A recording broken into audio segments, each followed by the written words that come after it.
Welcome to Season 2 of Barry Interesting from Aycorp Media. I'm Barry Aycock, your host, and I want to share with you some of the changes we have made for our second season. Exciting times here. We have a new look to our set that you will notice in most of our new episodes. We just finished this set design on August 31st thanks to our friend and favorite contractor, Scott Stevens. Scott and his whole crew, they're the best in the world. He's a real artist and did a great job designing this set. Thanks a bunch, Scott, and to your whole crew. We did record a couple of our interviews before we got the new set completed, but you will see the difference throughout the season. Another thing you will notice right away is a change in format. Our first season was all interviews, with each episode consisting of a single lengthy interview with a person of interest. We're not getting away from those important interviews, but we are going to present shorter interviews with the new segments each episode.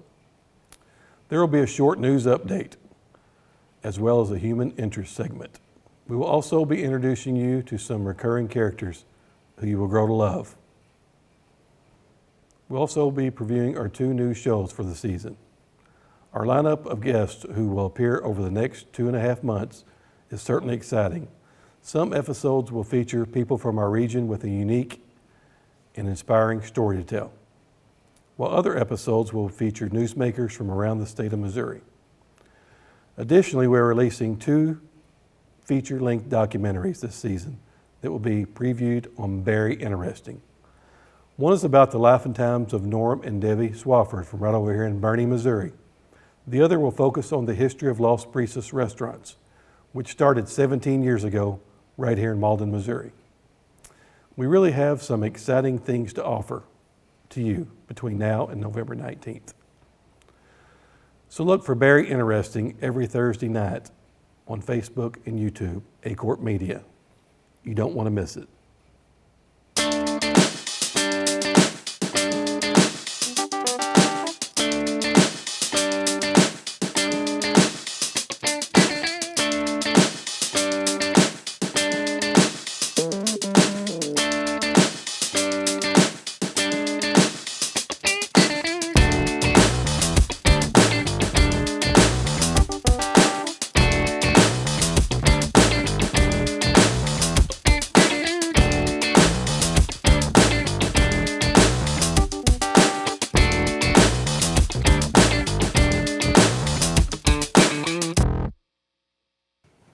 The COVID-19 pandemic has resulted in the most significant disruption in sports across the globe since World War I. The reduction of such a familiar and consistent part of our daily lives is one of the many adjustments we've had no other choice but to adapt to. The first case of the novel coronavirus, COVID-19, arrived in the United States on January 21st of this year. Most of us really didn't have an understanding of what that meant for the remainder of the year, or how it would directly impact so many areas of our ordinary routines. From the H1N1 outbreak in 2009 to the Ebola crisis in 2014, many Americans suspected we'd be in for a similar situation. And while both were alarming, in comparison to COVID-19, neither had such an impact on the lives of the majority of Americans. On Wednesday, March 11, 2020, Rudy Gobert of the Utah Jazz tested positive for COVID-19. Hours later, the National Basketball Association announced the suspension of the 2019-20 NBA season. Following the NBA's decision, a domino effect took place. College basketball's most electrifying event, March Madness, was canceled on March 12th. This was the first outright cancellation of the NCAA basketball tournament in the entirety of its 81-year history. The NHL, MLB, and other professional sporting leagues followed near immediate suit. By March 20th, Americans were living in a country without sports. Running parallel to the cancellation of sporting events, countless changes continued taking place for Americans everywhere. In less than 1 month's time, the lives of many Americans were unrecognizable. I say this to draw more perspective to a segment covering the loss of sports. By no means does the loss of March Madness or opening day at Busch Stadium outweigh the devastating consequences of this pandemic that many have faced. The loss of employment, access to basic services that millions depend on, closing the doors on a business that took decades to build, and of course, the human toll of this tragic event. As of this week, 188,000 Americans have lost their lives to COVID-19. Hundreds of thousands of families in this country alone have dealt with the loss that won't come back in a bubble, a season that will never resume. We've all endured a dark 6 months together, and while there have been many points that lead us to wonder whether we'll ever see the light again, there have been inspiring stories of triumph over hope in this time. From our heroes in the healthcare field, first responders, and now our educators, those people have dropped everything and put their own selves in situations of risk for others. The leaders in these moments draw us all a bit closer together, and in many ways, they've revealed what community truly means to us all. In that sense, I'm pleased to see the return of sports. ESPN contributor Wright Thompson made the statement that COVID-19's halt of the sports world gave us time to consider life without the games we love, a time to reflect. According to Wright, the only thing he truly missed about them was a sense of community they provided for us. In his video for the 2020 ESPY Awards, which happened to be dedicated to and filmed at the iconic 𝚂𝚘𝚙𝚝 𝗁𝐺𝐵 in Columbia, Missouri, Thompson dives deeper into what sports truly means to all of us. Is it about screaming at strangers on the internet or hugging some stranger at the pinnacle of a big game? Sports look different this year. Since their return late in the summer, we've all had a different experience in how we watch them, how the games look, and how to remain connected as we travel through a new world that requires a little distance.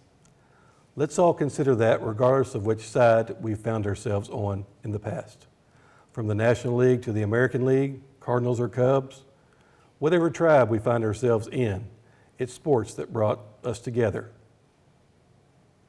We're a bigger community living in a smaller world than we might have previously realized. And I'm personally looking forward to a safe, structured return to the center point of this country. Michelle and I would actually like to tell you a personal story about what happened to us when the world changed in March. We are part owners of the Texas Legends, which is a NBA G League team. That's the Dallas Mavericks G League team.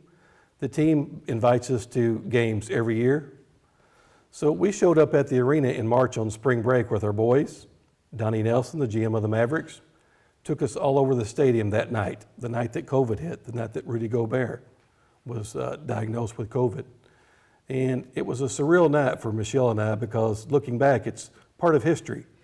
It was the last NBA game that was played before the world shut down. Players went through starting lineups, went through warm-ups, were prepared to take the court, But you could see the anxiety build that night, even on Donnie's face. The crowd you could feel the anxiety with the crowd. And it was just a surreal night for us. And I'll let Michelle give you her take on it. While it was a great game going on, we were watching a great game, hour by hour, you could sense a heightening anxiety with the leaders of the Dallas Mavericks. And you could, by the end, because by the end of the game, we knew kind of that things had changed and things may not be the same for a while. So experiencing that with total strangers and seeing things change as the night went on was really surreal, and we just knew that it wouldn't be the same.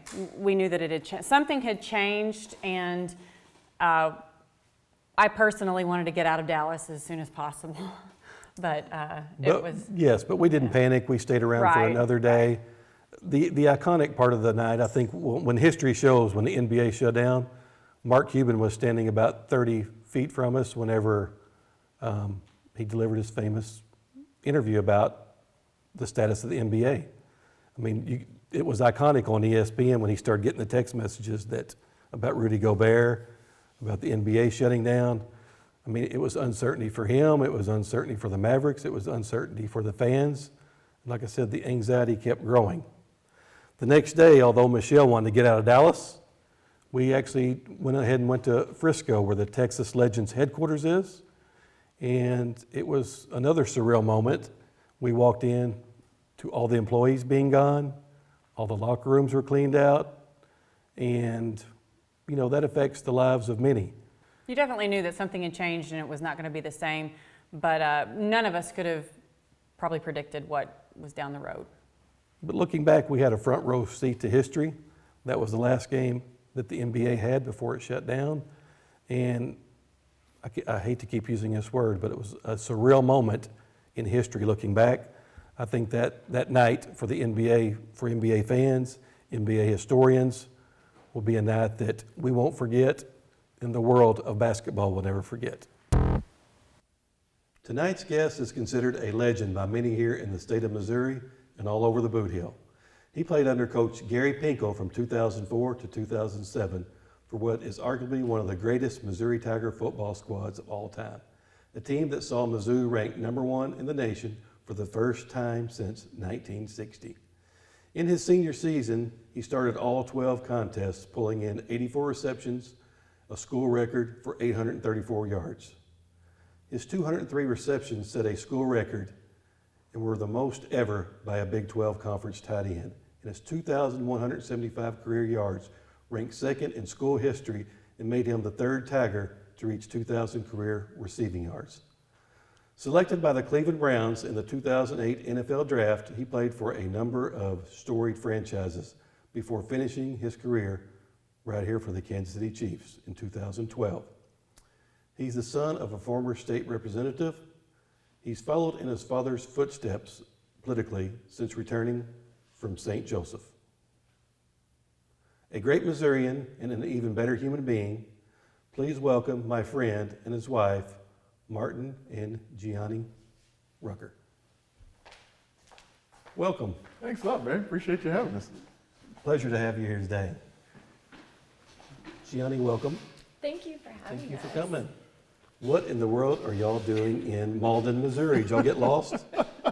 We did get lost. We were looking for some inferior barbecue to Kansas City on our way to Memphis, and I got a text message from this guy named Barry Aycock asking me to come down and hang out on his farm and meet a couple people around here, and so we got in late last night, and we've been having a blast ever since. Well, that's not true, but thank you.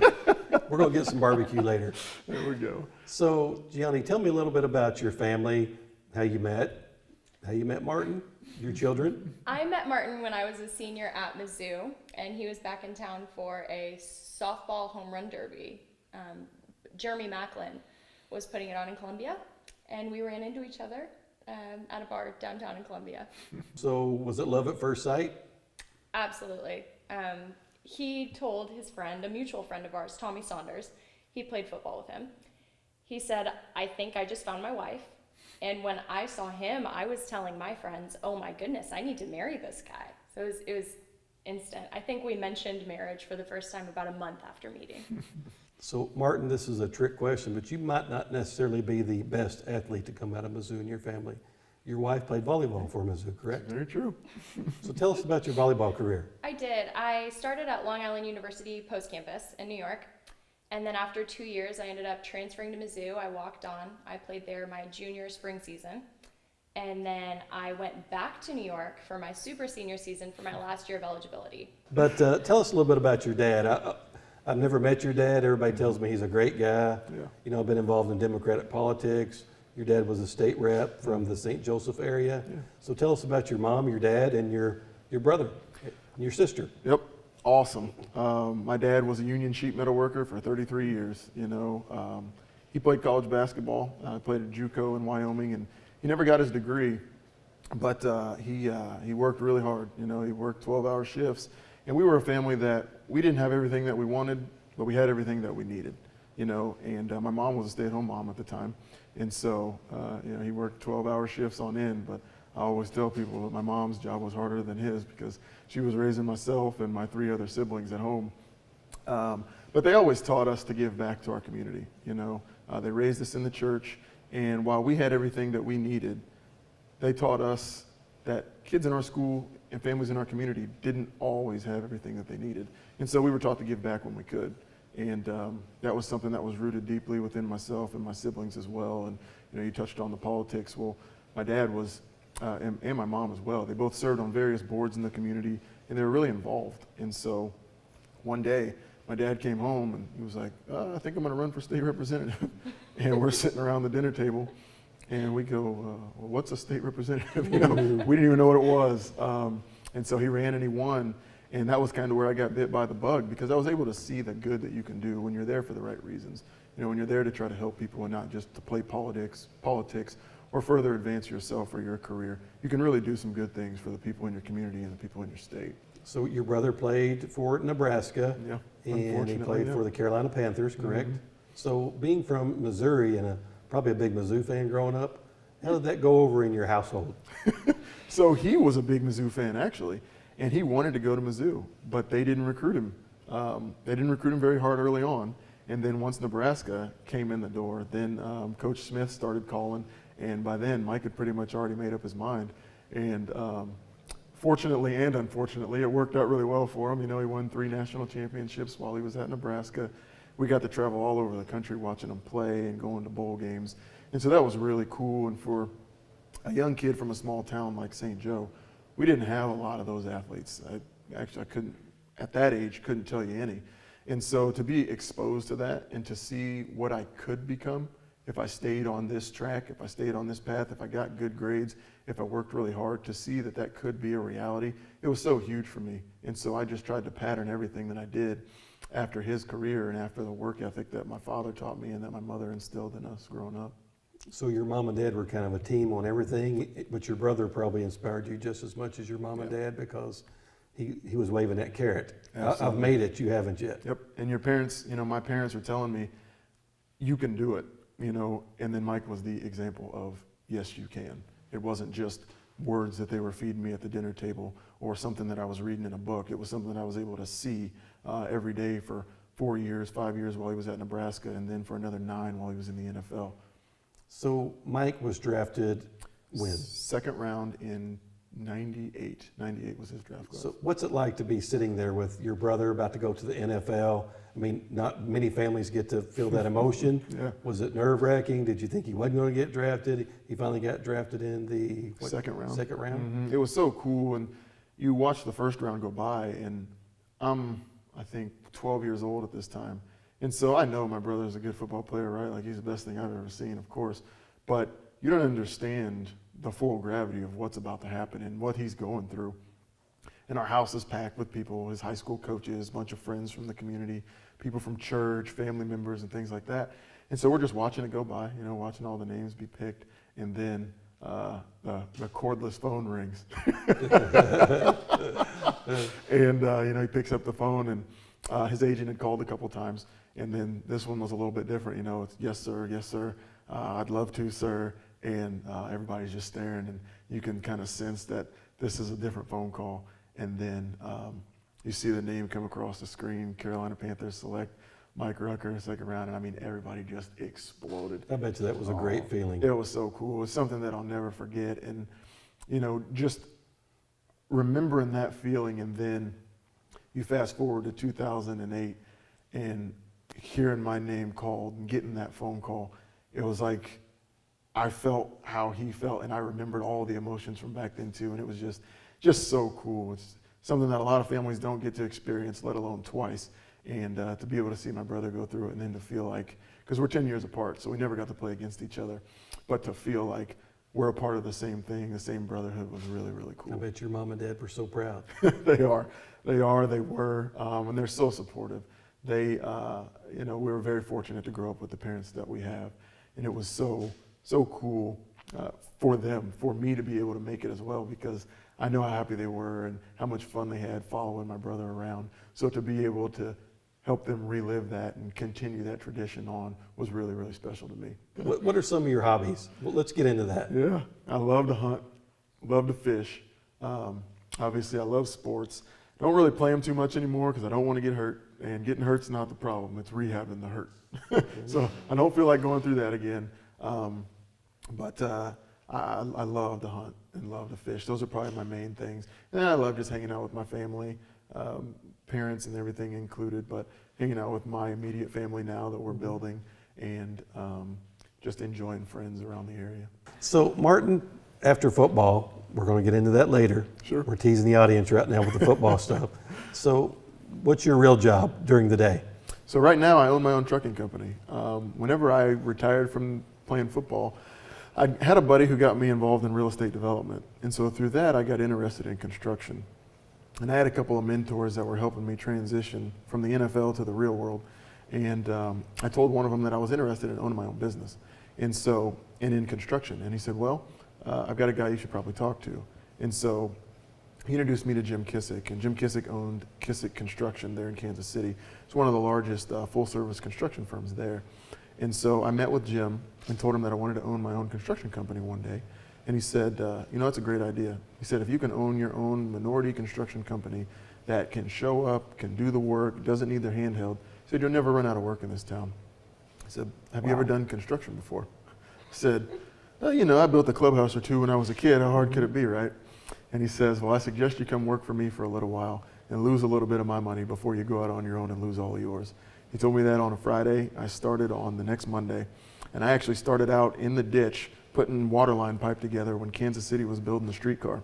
And I did that for about 3 months, from October to January. So it was cold, had my Carhartts on and everything. Going from the football field and suits to Carhartts and wrenches.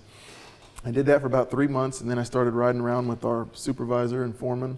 And then I moved into the office to the project engineer role and moved into project management. And I did that for the last 6 years. And then last year, I bought 3 dump trucks. And I was working my full-time job, and I was running these 3 dump trucks. And then just this April, I bought 9 more. So now I have 12 dump trucks. And on June 1st of this year, I left my full-time job, and now I work for myself full-time. Gianni, are you co-signing for all these dump trucks? Yep. Yep. So Gianni, that's interesting. I see how come he doesn't come home for supper at night. So he's busy. So what do you? So much work. What's your career? So I do marketing automation for mortgage companies, and then I also run a ministry. So Value Unconditional, it's a 501c3 nonprofit, and we help people heal from trauma. There is absolutely nothing better than doing that, because everything that we do, we walk people through God's word, and it's at the pace that they're ready for. We don't pressure anybody to share anything that they're not ready for, but having the opportunity to just take them through the Bible and unpack it in ways that maybe they hadn't considered before, or ways that they hadn't applied to some of those wounded areas of their pasts. Mm-hmm. The breakthroughs, I mean, it's life-changing, not only for them, but even to just be a part of that and to witness it. It's amazing. And I found out last night you've written a book.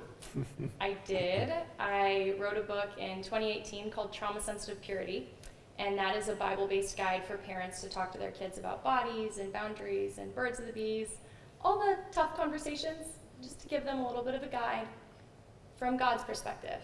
We should be able to talk to our kids about tough stuff. You had my wife at hello when you started talking about that. I'm glad. I'll have to send you guys a copy. We're looking forward to it.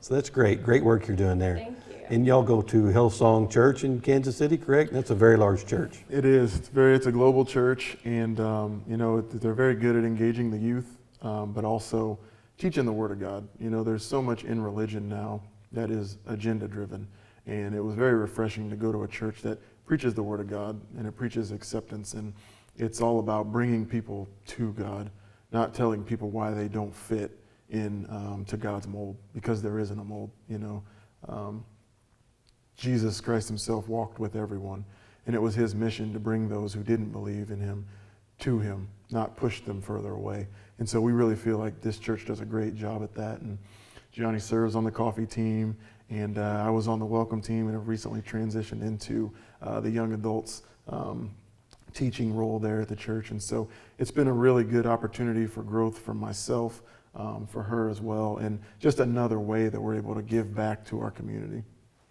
And y'all do a lot of volunteer work in your community. Can you give me an example of some of that? Yeah, sure. You want to start? If it relates to any and everything around sexual violence, I have probably contributed in some way. I've been a hospital advocate, legal advocate, obviously with our ministry. It's so important to me to serve people who don't necessarily feel like in their everyday life they have safe people that they can talk to about some of the things that they've experienced. So many of these men and women, obviously a majority are women, but so many of these people will try to share, and then they're met with questions that make them feel like it was their fault.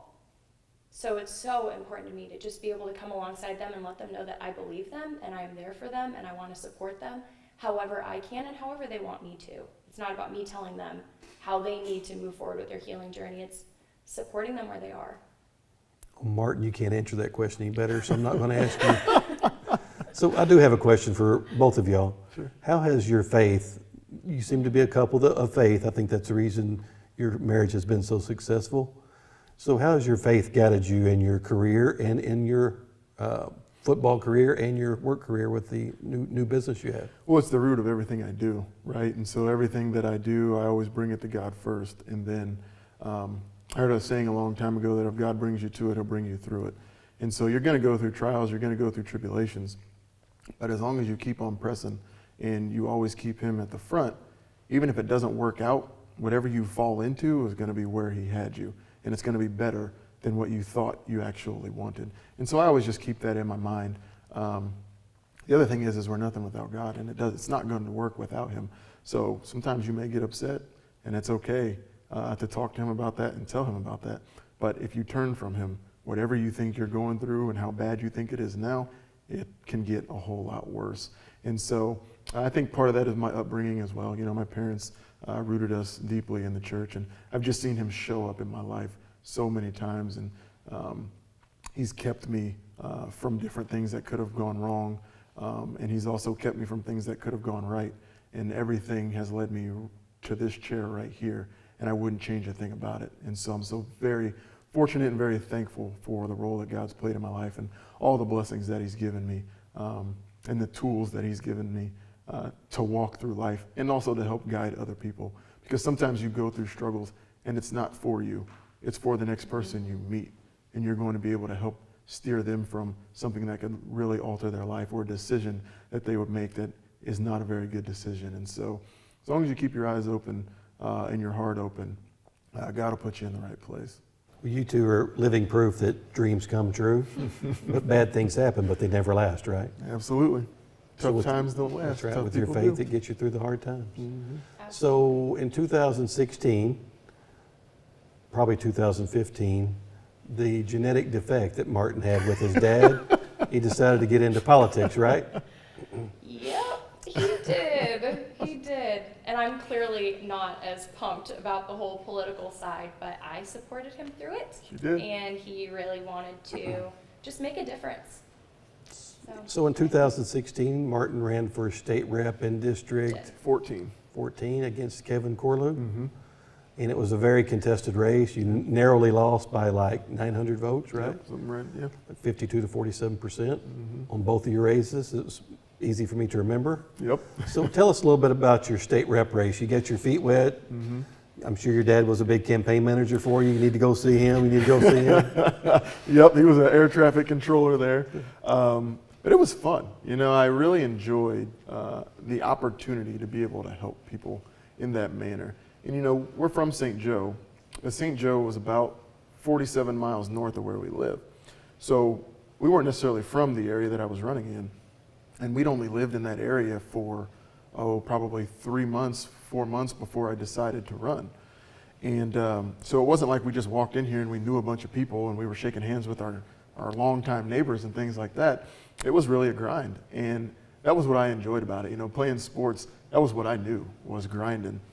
And so we knocked doors, you know, and in a race like a state rep race, especially in that district, it's all about knocking doors and getting your name out there. And so we knocked thousands and thousands of doors. And that was my favorite part. A lot of candidates dread that part, but that was my favorite part because you got to get out and connect with people. Mm-hmm. And if you listen to the media and the way the world is today, you would think that a 6'5", 250-pound black guy knocking on the door in the suburbs at 8:30 at night wouldn't go over too well. We never ran into any problems. And even people who disagreed with my views, we always had such a pleasant conversation. And some of them we won over, some of them we didn't. But everybody thanked me for running. They thanked me for being young and getting involved. And they thanked me for caring. And it was just so cool to see what people were really like and not what the TV is telling you or how things are being portrayed, regardless of, even on Facebook and Twitter. It's a lot easier to thunder thumbs a rude message than it is when the person shows up at your door. it really humanizes the process. And I think it makes some people take a step back and say, oh, you know what?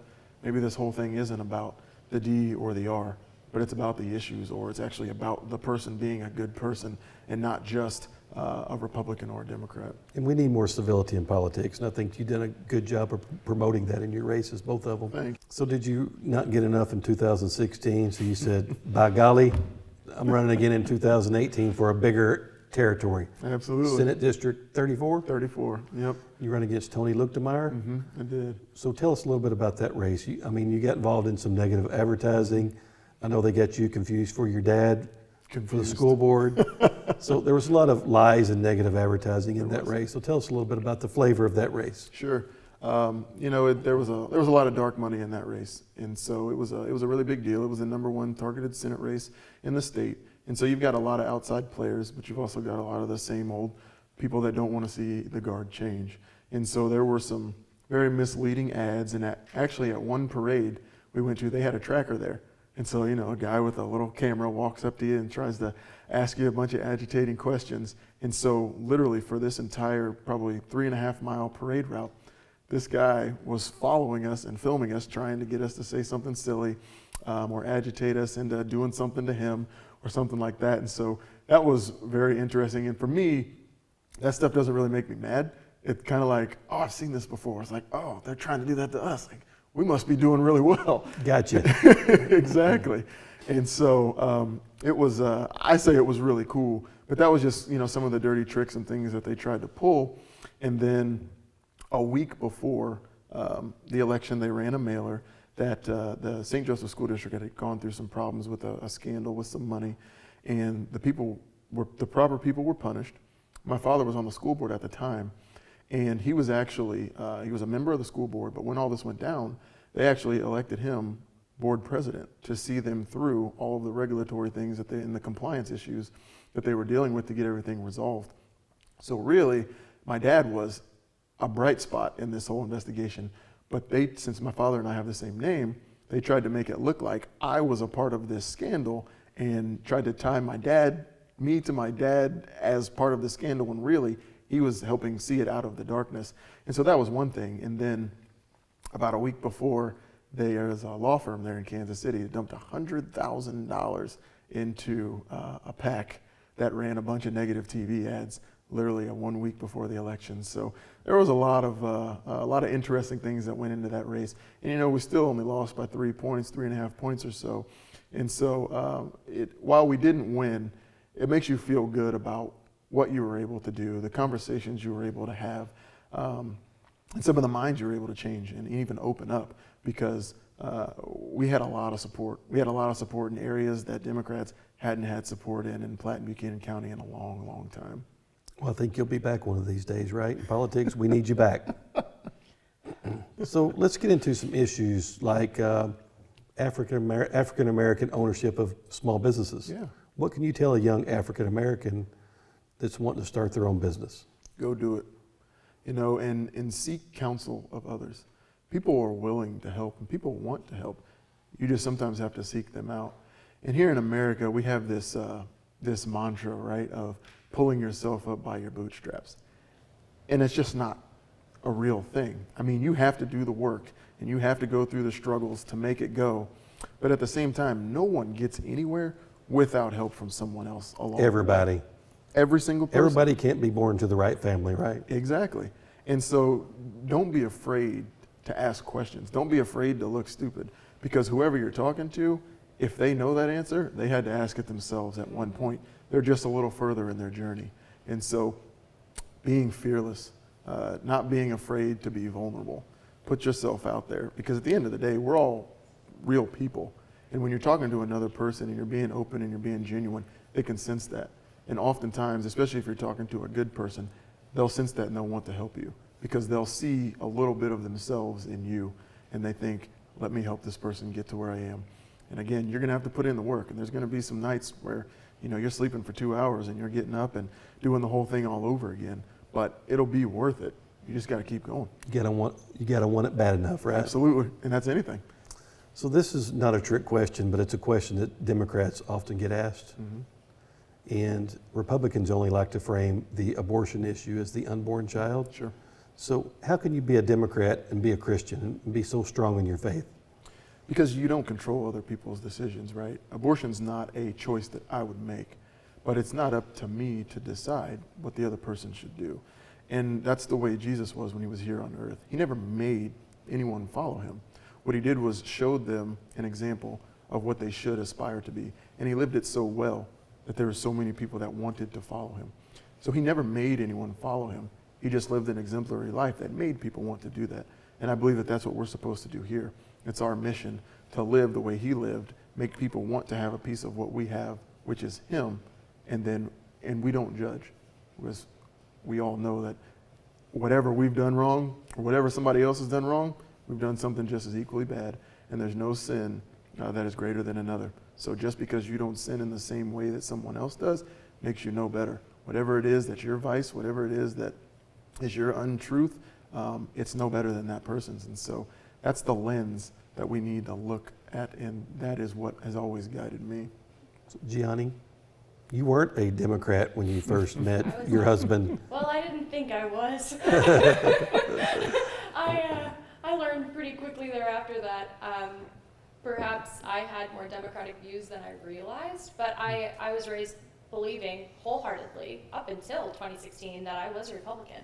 And I told him I was Republican, and he only called me out on it once very gently and said, honey, what Republican views do you have? And I started naming things off, and everything that I named was not a Republican view. So, I'm apparently a Democrat. I apparently have been for quite some time now and just hadn't realized it. So what's your answer to evangelicals that say you can't be a Christian and be a Democrat? Ooh, I could sit here and talk about Jesus for hours, so I will try to condense this. I think where people get really caught up is when they have been raised seeing so much of the legalistic side of religion. They learn about this book and they get the rules. Yeah. And they're not seeing their relationship. There's a scripture that so often gets used out of context, and it's, if you love me, you will obey my word. If you love me, you will follow these guidelines. But the love comes first.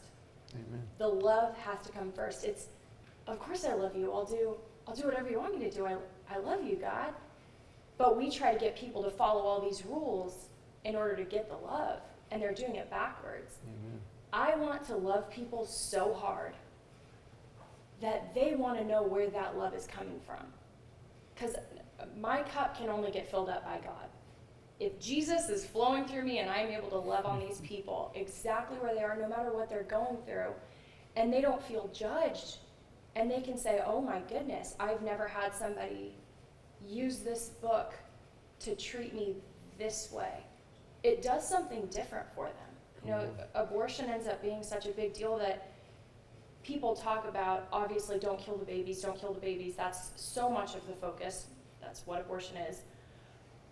But where I think people lose focus is if this person who is in this tough position where they feel like they have to make a decision, how would they respond to the situation that they're in if they felt like their community loved them wholeheartedly, supported them completely, like they were going to have their back? Like when that person needs to go to work, hey, I will help you.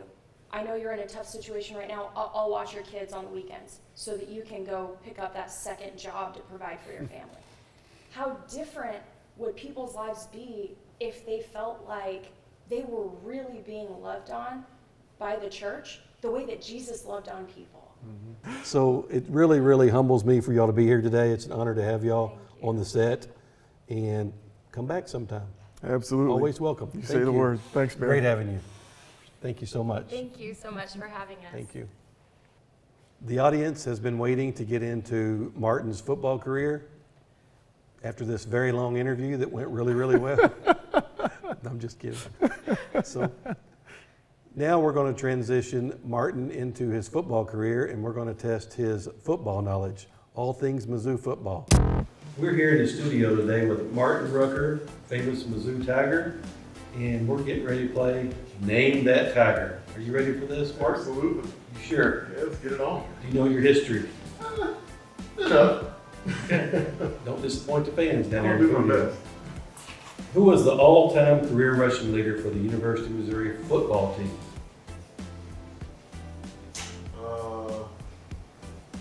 Brad Smith. Correct. Ding, ding, ding, ding. Who ranked number 1 and number 2 in all-time career receptions at the University of Missouri? Number 1 and number 2. Number 1 and number 2. Chase Kaufman, number 1. Myself, number 2. That is correct. Chase Kaufman had 247 receptions. Martin Rucker had 203 receptions. Chase Kaufman got pretty good. Sounds like you should have played a little bit more that sophomore year, shouldn't you? Yeah. Who has the all-time rushing record in a University of Missouri bowl game? Who has that record? That's an easy one. Tony Temple. Cotton Bowl. 08. 276 yards. Well, you're half right. It's 2007. My dad says. The last head coach to lead the Tigers to a conference championship.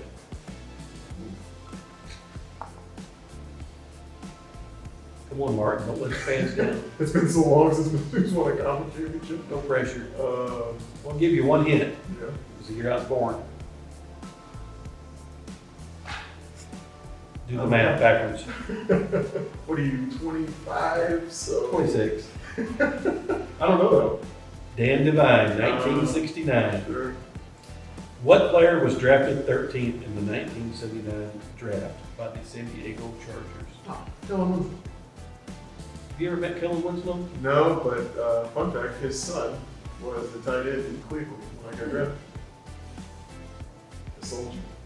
I remember. In what year were the NCAA rules changed to allow 5 attempts to get a first down? Never, but I think it was 91 Colorado game against Mizzou. I thought this was a real question, but I remember the famous 5th down play against the Colorado, right? Yep, Colorado. So the answer is 1990. 90, dang, I was close. I used to have a T-shirt that said 5th down. What was the only undefeated, untied season in Missouri football history? 1960 Orange Bowl team. Well, you're kind of right, but it's disputed. 1960 season, only lost to Kansas, beat Navy in the Orange Bowl. Kansas was found to have an ineligible player, making Mizzou a win by forfeit. So it made them 11-0. Player forfeited, scored 2 touchdowns in the game. The only way they could win was to cheat. I'm getting the feeling you didn't like Kansas. When did the Mizzou chant start? Oh man. 1971. 1976 against the Ohio State Buckeyes, when a clarinet player in the marching Mizzou offered up the idea to compete with Ohio State's OHIO chant. Fun fact, I played for the Browns. I had no idea there was an OHIO chant until I got there. Makes sense now. Another fun fact, until my brother moved there 3 or 4 years ago, I've never heard of it either. So this is the question for all the marbles, which is too easy a question for you to win the championship. All right.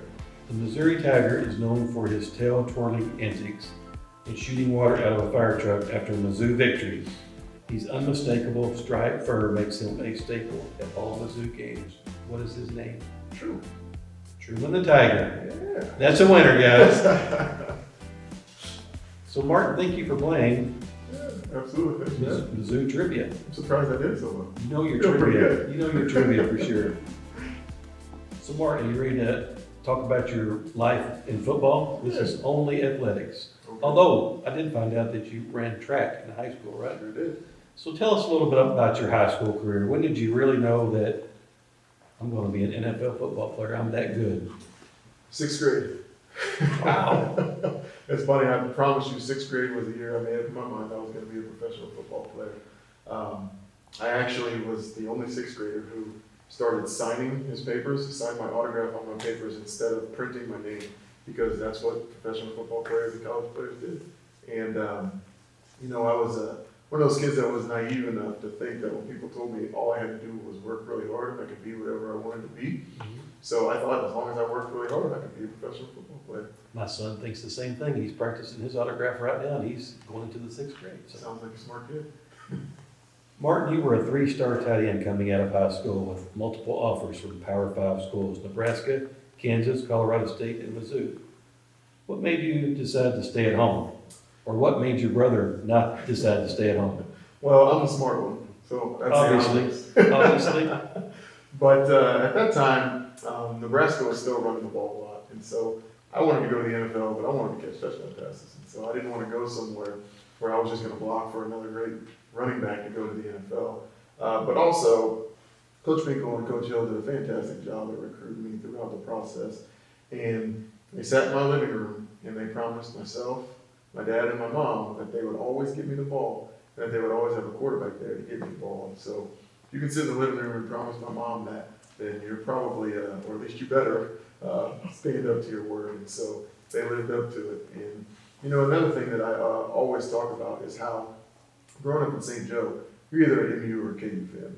There's, you know, some Nebraska fans, but it's MU, KU. So I knew how big that rivalry was, but didn't really care about it. And I thought how cool it would be to go to my home state university.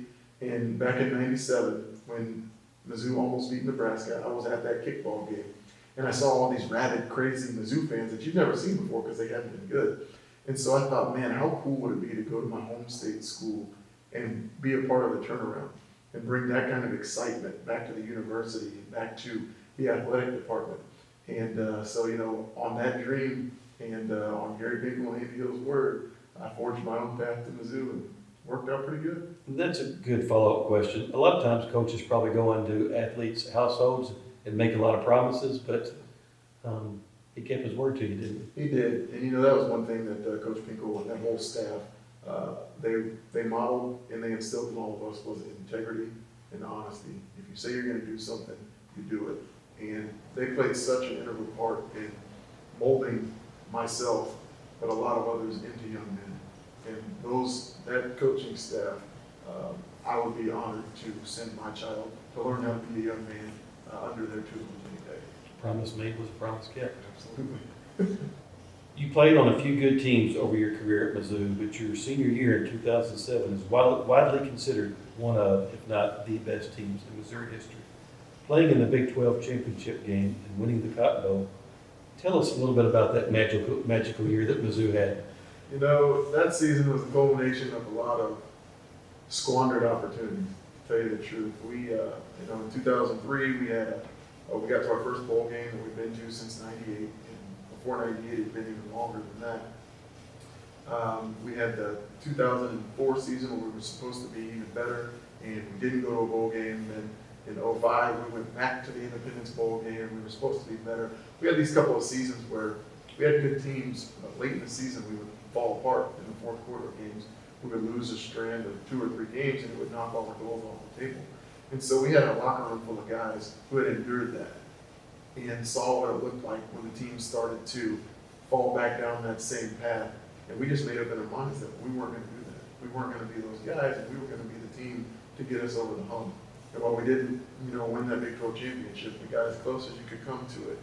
And all of those things prior, all the sweat and the tears, things that everybody says, it was true. You had a bunch of guys who were 2 or 3 star recruits that were just grinding, wanting to win football games for the next guy, not just for themselves. And that's a testament to the coaching staff as well. They really, really instilled the right things in us. And we had such great leadership that was able to funnel that down through the team and make sure that everyone was on board and it wasn't just something that we said. And all those things came together, and it was just a really, really special thing to be a part of and turned into a great season. Was that the year that Mizzou was ranked #1? It was. That was a magical year. Oh, so much fun. It was so much fun for us, but it was even more fun to see the excitement and the joy in the fans, and to go to every game and there would be more and more people traveling with you on the road, and just to see the excitement, hear the stories of people's parents that went there back in the day when we were good and endured so much bad football for so long, and they were just so happy to see us win and to be on top again. It was so cool. it's such a blessing to be a part of that. It was cool to be a Mizzou Tiger fan. So much fun. You know, kind of brought the spirit back. That team did. Really starting with Brad Smith, it kind of brought the spirit back. What's it like to be inside of the locker room with guys that are actually winning like that? Everybody likes to be around the winner. Was it magical behind the scenes too? It was, but I mean, it was the same that it has always been. And it's so funny because all those guys in the locker room, they're just normal people. And so you see them do an interview on TV or in Sports Illustrated, things like that. And, you know, people want their autographs and they talk about them in a certain way and think of them in a certain light. But they're just normal people, just like everybody else. Some of them aren't even that cool. They're actually really corny. It's really fun to see, to know who they really are, and to be able to joke around and things like that. Just to get to see a side of them that other people don't know and they don't often get to see. Well, Martin, you played under the winningest coach in Mizzou history. How was it to play under Gary Pinkel? You kind of alluded to that already, but how was it to play under Coach Pinkel? It was so awesome. You know, he just instilled so many things inside of you that were conducive to success on the football field, but beyond. And the longer I live and the more things that I get involved in outside of sports, you start to see all the things that they were trying to teach us, and all the things they were trying to get us to follow, and the habits that they were trying to instill and build in us, how they help you in the workplace. And the accountability level that they held us to.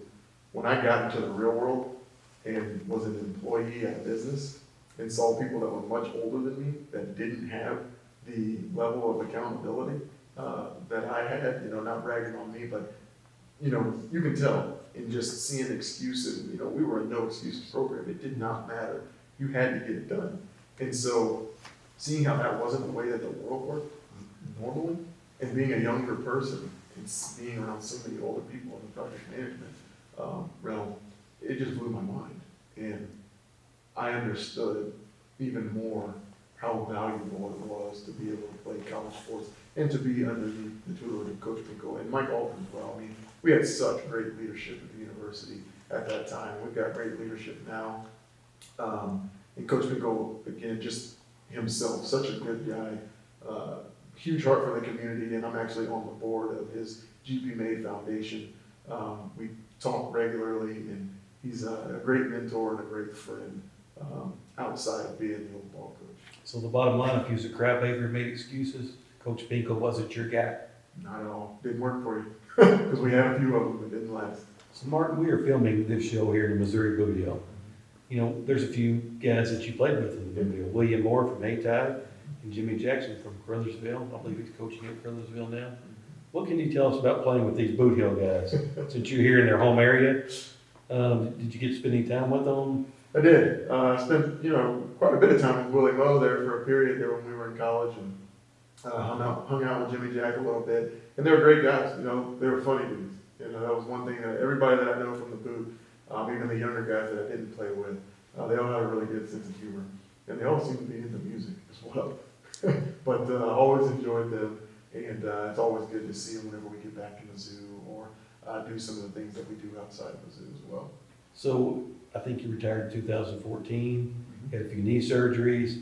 Every time you thought you was getting ready to catch on with the next big team, going to the Super Bowl, you had an injury and it derailed your life. So what brought you through all that?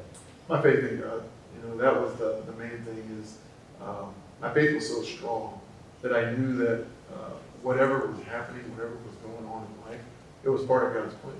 So what I had to do was focus on Him to get through whatever I was going through. Because no matter how hard that was, if I had just stopped right there and not kept Him at the front, then I would have been on my own. And I was already a fish out of water because this wasn't my plan. So it was like, well, if this isn't my plan, whose is it? And if I'm not following the plan that He's got for me, where am I going? And so that was what really kept me. And the other thing that I probably haven't talked near about as much as I should is my parents. They were just such phenomenal people that, you know, I mentioned that I felt like all I did was work really hard and I could be whatever I wanted to be. Well, on the other side of that, I knew that if it didn't work out, if I wasn't, you know, if I ended up being a janitor, they were still going to love me. And there's nothing wrong with being a janitor at all. Be the best one you can be if that's where you are, if that's what your profession is. But my parents were going to love me whether or not I was cleaning the floors or if I owned the building. And And so to me, that was so huge, and it allowed me to pursue everything that I wanted to without worrying about feeling silly if it didn't work out. I was at a solid structure and a solid base to go back to for support and then launch me to the next level. Did you build any long-term relationships with any former NFL players that you played with? So there's one guy who's a really good friend down in, that I built a relationship with down in Dallas. His name is Jesse Holly. He was a wide receiver, and he was actually on a show called Mr. Fourth and Long. And it was a show that they aired, I think it was just down in Dallas, or maybe it was on like TLC or something, but it was a competition. The guys that were undrafted, and whoever won this competition got to go to training camp with the Cowboys. And so he actually was the guy who won the contest, and we roomed together in training camp, and we worked out together in the off seasons and stuff. He was a good Christian guy as well. Does a lot of good things down there in the community in Dallas now. And he's probably the one relationship that I still keep in contact with to this day from the NFL. We may have to revive that show. Yeah. Sounds like a good one. Last question, Martin. In 2017, you were inducted into the Missouri Sports Hall of Fame. You're one of the greatest pass-catching tight ends to ever play for the University of Missouri. You had an amazing career on the gridiron. If you had to sum it up and describe your journey, what would you say? How would you describe it? Fun. I mean, I got to play for 5 different teams in the NFL. And some people would think like, oh my goodness, you had to go from this team to that team, or they would say you never made it. But I was in my middle 20s, I was making a pretty good living, and I got to travel around the country playing football. I had to play with and meet and develop relationships with all these superstars, all the experiences. I mean, it was just a phenomenal period in my life. And beyond that, even just going back to my childhood and everything, I've had a really good life. And then at the end of all of that, I met this awesome young lady, my wife Gianni, and now we've got these 2 awesome kids. It's like, my journey it's fantastic. Would like for it to have been, a little more, made a little bit more money playing football. But other than that, I mean, goodness, and I made a good living, so I don't have any complaints about it at all. It's just so fun, and to keep the right perspective, I think, is the most important part about it. But just so blessed to be able to do what I love for so long, and then marry someone that I love, and start a family, and teach them ways to grow up in the love of Jesus Christ. Can't ask for anything better. You told me you could be back into playing shape in 12 weeks. So for all those teams out there needing to get that in, he's your guy. Give me a call. So just give us a wrap up here. Thank you for coming to Malden. Absolutely. The Boot Hill loves you. There's many rabid Mizzou Tiger fans here. I mean, Mizzou Tigers are big here in Missouri. Boot Hill, we don't get a lot of outreach from Mizzou, but rabid fans here. So let's wrap it up with a good word of advice or inspiration for the Mizzou Tiger fans out there. Absolutely. Whatever you're going through, keep going. Whatever your goals and whatever your dreams are, whatever those aspirations are, go after them. It doesn't matter if you fail. You just pick yourself up and you keep going towards something else. Find yourself a good support structure. There are people out there that are just like you. And make sure you keep your faith rooted in God. And to go back to what you said about not getting a lot of love, I just got elected to the MU Alumni Association Board of Directors. So I'll see if we can't scatter some of the love down here and get you some outreach. It'd be great. Martin's 35 years old. I'm 51. He's like me. He's still trying to figure out what he's going to do when he grows up. So there may be some bigger and better things and different careers, more careers ahead for you and your wife. Absolutely. I'm looking forward to them all. We wish you the best. Thank you for coming today. Thanks for having me. Thank you. Thank you. Thanks, buddy. Thank you for tuning in to tonight's first episode of Season 2 of Barry Interesting. I hope you have enjoyed it. Next Thursday night, please join us as we talk to Kenny Stroup, a real-life local character and author. Kenny will share his experiences with various celebrities and sports legends, especially in and around Notre Dame athletics. We'll be joined by former Arkansas State and SEMO men's basketball coach, Dickie Nutt, to talk about his impressions of spending time with Kenny Stroup, whom he nicknamed the Magnet. Thanks again for joining us tonight. If you enjoyed this episode, share it with your friends and remember to look for us next Thursday evening. You won't want to miss it right here on Aycorp Media.